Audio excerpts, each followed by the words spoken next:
Mesdames, Mesdemoiselles et Messieurs, merci de renouveler votre confiance à la télévision en Nosr 24. Le président de transition général Mohamed Idriss Déby Itno est arrivé ce 28 mai à Abuja au Nigeria. Le chef de l'État assistera ce 29 mai à la cérémonie officielle d'investiture du nouveau président élu de la République fédérale du Nigeria, Bola Ahmed Tinubu. Faisons les points avec nos confrères de la présidence de la République. Aéroport international Nnamdi Azikiwe d'Abuja, la capitale de la République fédérale du Nigeria. En cet après-midi du dimanche 28 mai 2023, le dispositif mis en place annonce l'arrivée d'un officiel de haut rang. Il s'agit du président de transition, président de la République chef de l'État, général Mohamed Idriss Déby Itno, qui fait le déplacement d'Abuja pour assister aux côtés de ses pairs à la cérémonie officielle d'investiture à la magistrature suprême du nouveau président élu Bola Ahmed Tinubu, prévu ce lundi 29 mai 2023. Au bout du tapis rouge pour son accueil, se sont positionnés des personnalités nigérianes avec à leur tête un officiel de haut rang.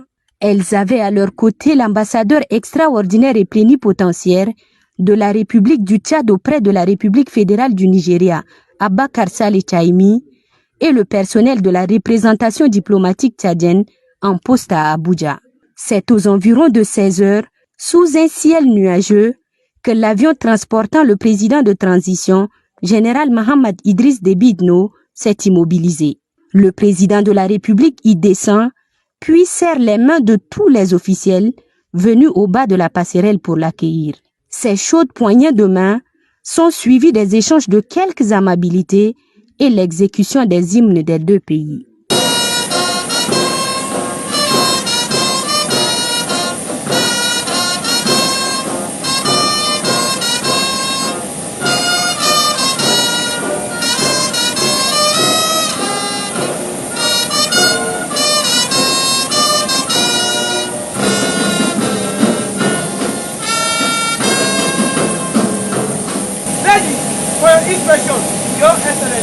Le chef de l'État, général Mohamed Idriss Déby Itno, a également eu droit aux honneurs militaires avant que le ballet national nigérien ne prenne le relais pour souhaiter la bienvenue à son hôte de marche.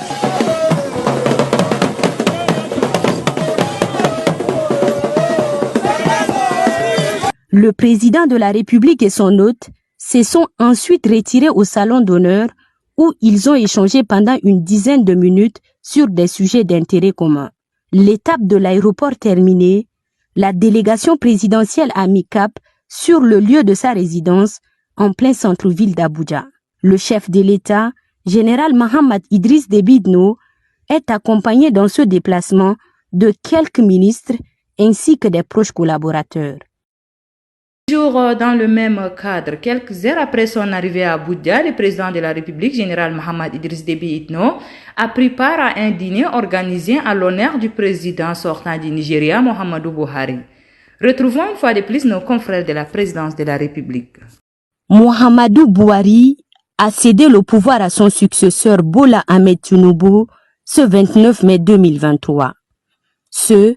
Au bout de 2 mandats qui ont duré 8 années, le maximum autorisé par la constitution nigériane.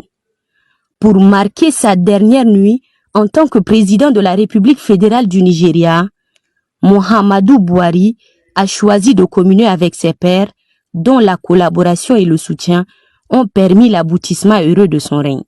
C'est le palais présidentiel qui a accueilli ce moment de communion en présence de plusieurs personnalités politiques nigérianes et étrangères de premier plan et des diplomates, au rang desquels le président de transition, président de la République chef de l'État, général Mohamed Idriss Déby Itno.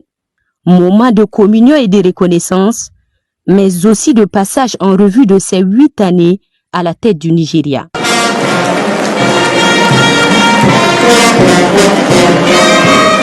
Dans son allocution prononcée pour l'occasion, le président Muhammadu Buhari a dressé le bilan de son règne, célébrant un Nigeria meilleur et bien plus fort qu'auparavant. De la diversification de l'économie à l'accélération de la croissance, en passant par la création des emplois et la lutte contre le terrorisme et l'extrémisme violent, le président sortant a insisté sur les progrès accomplis. Chemin faisant, Muhammadu Buhari a salué les relations bilatérales et multilatérales avec les partenaires du Nigeria et a exprimé sa confiance dans leur continuité. Il a souligné l'importance de la stabilité régionale et de la coopération à tous les niveaux pour relever les défis communs. Cette rencontre reconnaît son successeur Bola Ahmed Tinubu, permet de renforcer les liens avec les différents pays et ouvre la voie à une coopération renforcée dans divers domaines clés. Ces efforts conjoints sont essentiels pour promouvoir la stabilité, la sécurité et le développement régional, a-t-il indiqué. En quittant ce dîner, le président de la République général Mahamat Idriss Déby Itno a exprimé sa gratitude envers le président Muhammadu Buhari pour son hospitalité chaleureuse et sa confiance en un avenir prometteur pour les relations entre le Tchad et le Nigeria. Des liens qui serviront de base solide pour une coopération mutuellement bénéfique, a laissé entendre le chef de l'État. D'Abuja, revenons en Djamena, où les rideaux sont tombés ce 28 mai 2023 sur les travaux de la journée de la promotion du secteur minier. La cérémonie a lieu ce 28 mai 2023 à l'hôtel Radisson Blu. Durant 3 jours, les participants se sont basés sur les ressources minières, ceci pour donner aux ressources naturelles une bonne place dans l'économie nationale. C'est ce qui a souligné le directeur général de la SONAMIC. Suivez-le, il est au micro de notre reporter Dueri Abdoulaye Dido. Beaucoup de personnes ont découvert nos potentiels miniers et aussi les ressources humaines que nous disposons dans ces domaines. Nous avons écouté tous les acteurs et nous avons compris que le défi est de taille. Les attentes de la population de ce secteur sont énormes. Mais nous sommes optimistes car nous avons le soutien du gouvernement et celui de notre ministère, le ministère de tutelle. Ces journées nous ont permis, à travers l'appui de tous les participants nationaux et internationaux, de ressortir avec une feuille de route claire dont le défi premier est l'organisation de l'orpaillage artisanal. Monsieur le ministre, distingués invités, nous allons commencer la mise en œuvre de toutes les recommandations sorties de ces journées, les suggestions et les préoccupations de tous les participants durant ces 3 jours seront prises en compte, dont certaines seront intégrées directement dans les réglementations en vigueur du secteur minier. Et c'est la fin de cette édition. Merci de l'avoir suivi. Au revoir et à demain. Bon suite de programme sur la télévision en sur 24. Merci.